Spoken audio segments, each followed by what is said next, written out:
My parents didn't show up at my wedding, simply because I married before my perfect sister. Can you imagine that? Stick with me while I share my story, and if it touches you, don't forget to support our channel by hitting that subscribe button, dropping a like, and sharing it with the people you care about. My name is Emma Taylor, and I had spent months planning my dream wedding with Logan Reed, the man I loved with all my heart. Everything was perfect: the flowers, the music, the vows. But the one thing I didn't expect was the people who were supposed to celebrate with me to turn their backs. Karen and David Taylor, my parents, didn't even send a note, a text, or a single message. They just didn't come. Their absence was like a punch to the chest, and I could feel every guest's eyes on me, trying to understand what happened. The truth was painfully simple. They were holding out for my sister, Olivia, the so-called perfect daughter. It wasn't the first time I had felt their favoritism, but seeing it so openly at the most important day of my life broke something inside me. Olivia, of course, was glowing and congratulatory, but there was a subtle smirk I couldn't ignore. She had always been the favorite, the one praised for grades I had to work twice as hard for, the one who got the newest things, the vacations, the attention. And now, even in my moment of joy, my parents were proving that nothing had changed. Logan held my hand, whispering comforting words, but his warmth couldn't completely erase the hurt. I kept smiling, posed for photos, and thanked everyone for coming, but inside I was shattered. The pain of their betrayal was heavier than I expected, and it forced me to see my family different. I realized they weren't just being unfair, they were deliberately cruel, measuring love based on some imaginary competition between me and Olivia. After the ceremony, as I sat at the reception, I couldn't stop thinking about every small slight from my childhood that had led to this moment. Every birthday where Olivia got something extra, every accomplishment of mine that was met with a shrug or a passing comment, every time I had tried to impress them only to fall short in their eyes. It all clicked, and the heartbreak turned into quiet anger. I didn't want revenge in the way people think, with shouting or confrontation. I wanted to prove that their favoritism didn't define me. I wanted to live a life full of love, happiness, and success that wasn't dependent on their approval. That was my silent promise to myself on that day.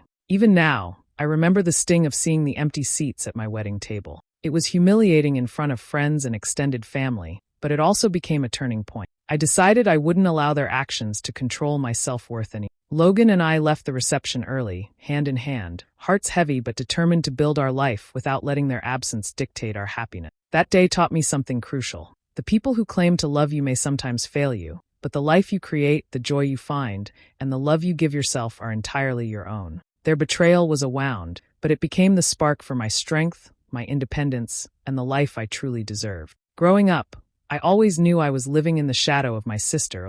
No matter what I did, nothing seemed to earn the kind of praise or attention she received effortlessly. When we were kids, she was always rewarded for her grades, even the ones she barely worked for, while I spent hours studying and received only a nod or a quick good job before moving on. Birthdays and holidays were the same. She got extravagant gifts, trips, and experiences that I could only watch from the sideline. I learned early to keep my feelings to myself, to be the good daughter who didn't complain, who smiled through the unfairness, and who quietly accepted their favoritism as if it were normal. I internalized it all, telling myself that love was conditional and that I had to earn even the smallest sign of approval. I remember lying in bed, wishing for a moment when my parents would see me the way they saw Olivia, but it never came. Instead, I became skilled at hiding my disappointment and meeting expectations quietly, always careful not to upset the fragile balance of their attention. The unfairness was a constant undercurrent in my life, shaping my actions and my self-image in ways I didn't fully understand at the time.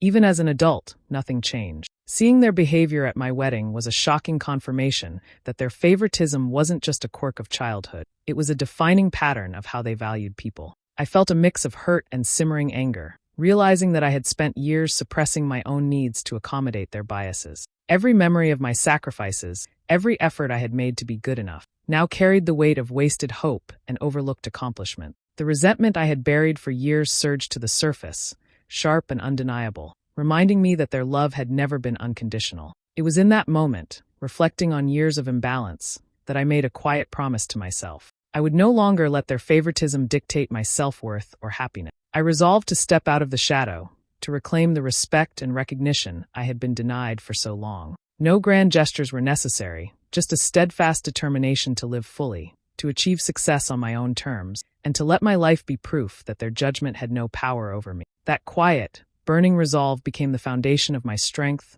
the seed of independence, and the start of a path that was entirely mine. The reception hall buzzed with laughter and clinking glasses, but for me, it felt hollow. Every smiling face I passed seemed to notice the empty seats at the head table, where my parents should have been. The absence was glaring, impossible to ignore, and a deep sense of shame and embarrassment washed over me. Guests whispered, trying to mask their curiosity, and I felt as though every eye carried the weight of judgment. I had imagined this day as a celebration of love, yet it had become a quiet stage for my humiliation. Questions raced through my mind. Had I done something wrong? Was my family's love conditional, based only on favoritism?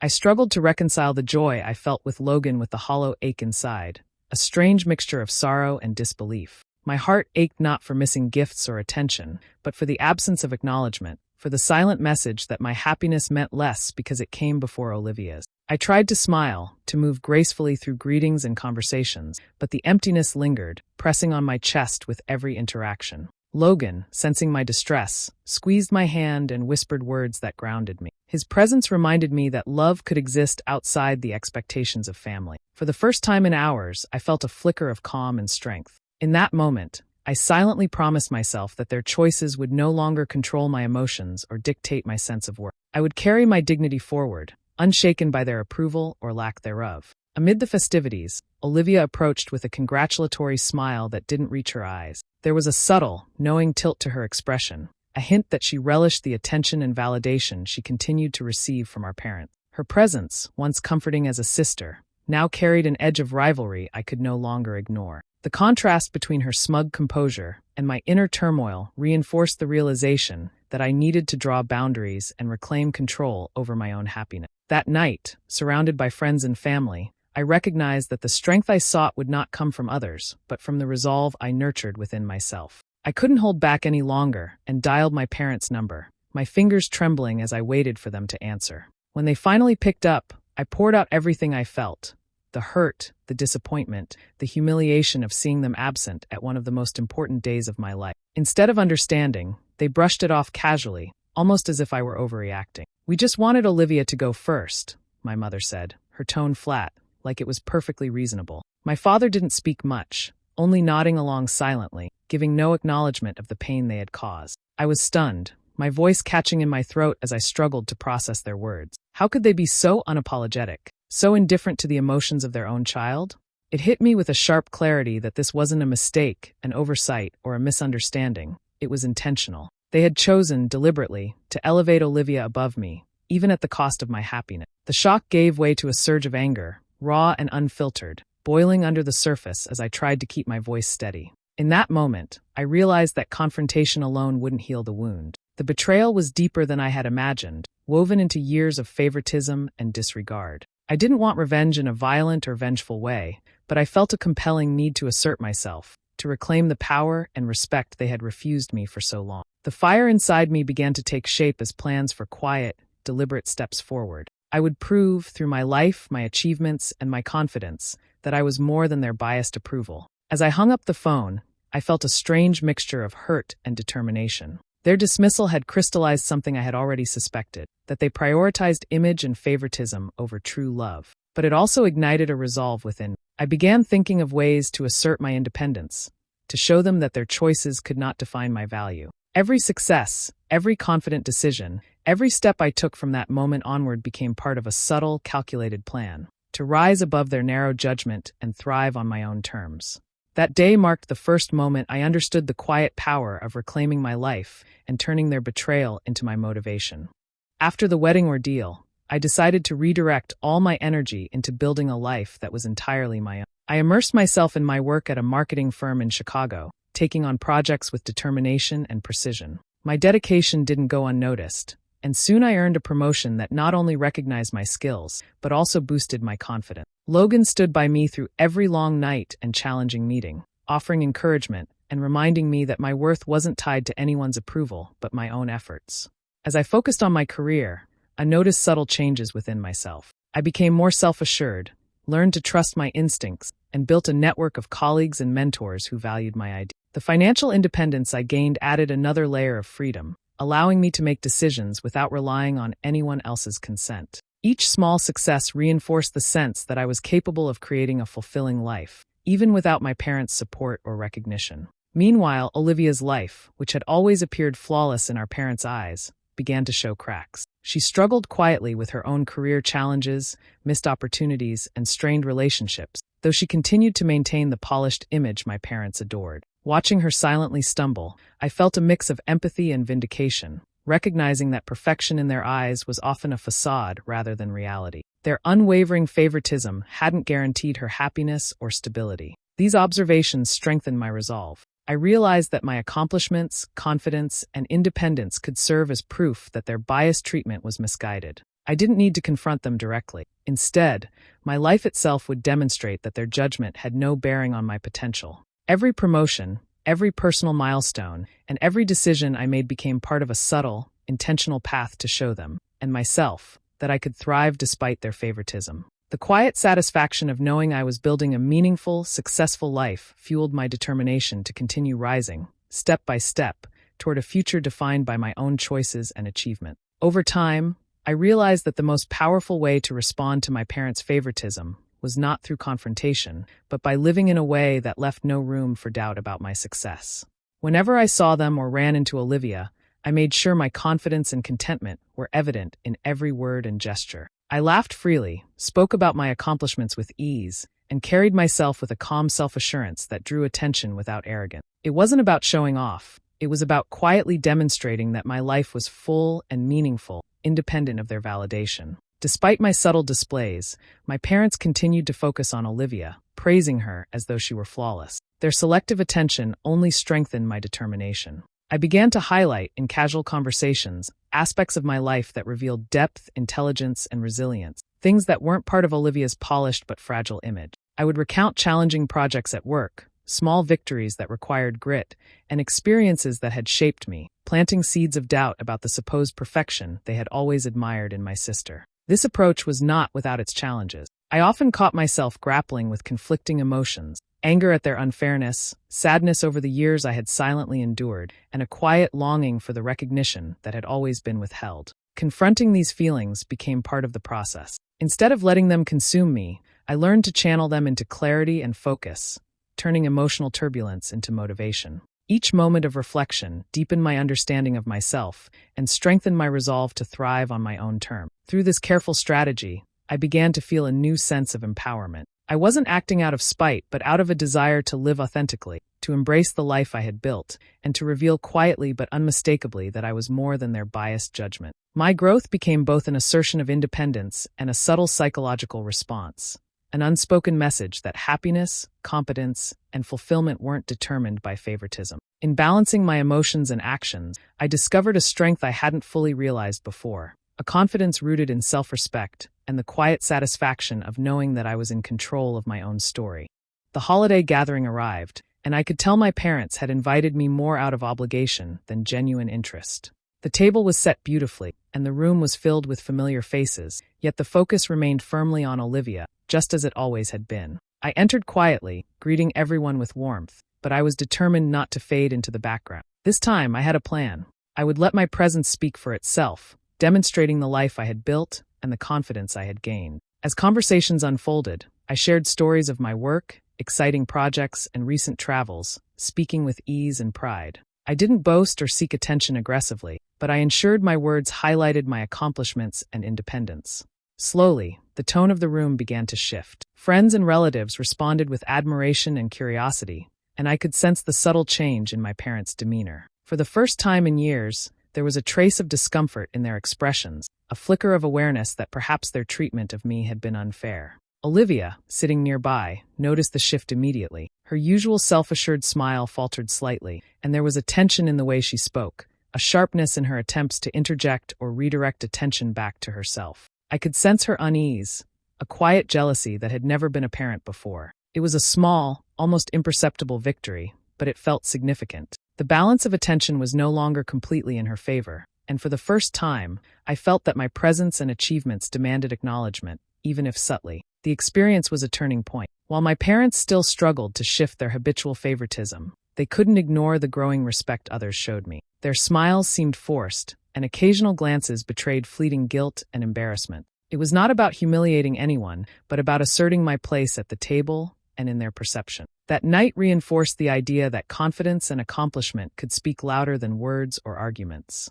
I realized that change didn't require confrontation. It required demonstrating, consistently and calmly, that I was capable, thriving, and deserving of recognition in my own right. The seeds of transformation were planted, and I felt a quiet satisfaction knowing that my life, rather than their approval, was becoming the measure of my worth. Over time, my parents began to notice the life I had built for myself, one that didn't rely on their praise or attention. I was thriving in ways they had once dismissed, from achievements at work to the stability and joy I shared with Logan. It was clear that their absence had not held me back. Instead, it had fueled my determination and independence.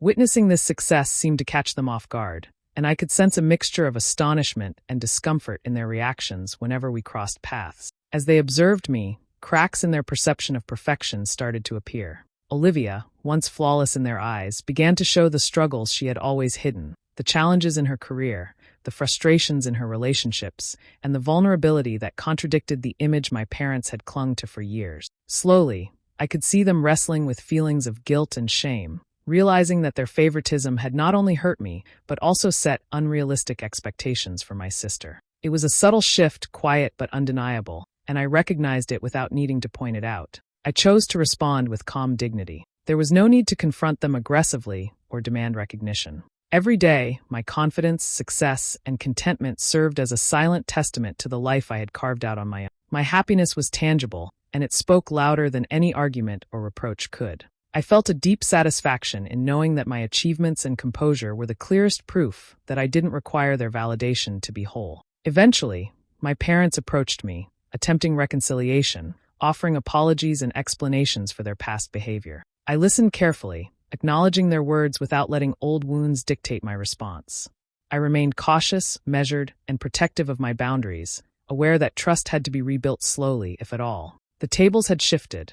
I no longer needed their approval to feel accomplished, or their realization of mistakes was evident, but it no longer determined my sense of self. The power had quietly shifted into my hand, and I moved forward with a confidence grounded in my own resilience and choices, letting my life serve as both answer and lesson. Time revealed cracks in Olivia's seemingly perfect work. She encountered a serious setback at work, a project that failed despite her efforts and the praise she had always relied on. On top of that, her relationship began to falter, exposing vulnerabilities she had long hidden behind a confident facade. It was painful to watch in some ways, yet I couldn't ignore the sense of quiet justice unfolding. Life had a way of balancing things, and I observed it with calm detachment rather than gloating. Meanwhile, my own life continued on a steady, upward path. Projects at work flourished, and Logan and I shared a contentment that felt stable and earned. I had built my life deliberately, step by step, and every success felt like a quiet assertion of my independence and resilience.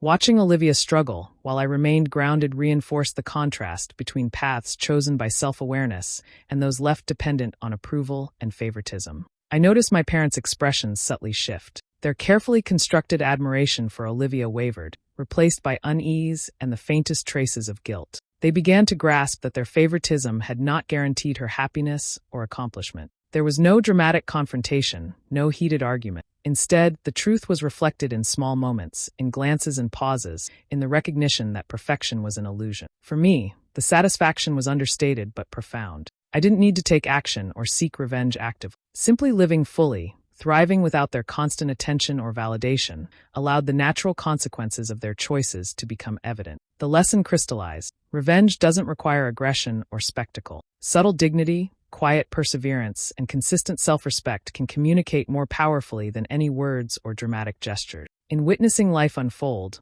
I understood that true triumph lies in rising above the biases and unfairness of others, letting your actions and accomplishments speak for themselves.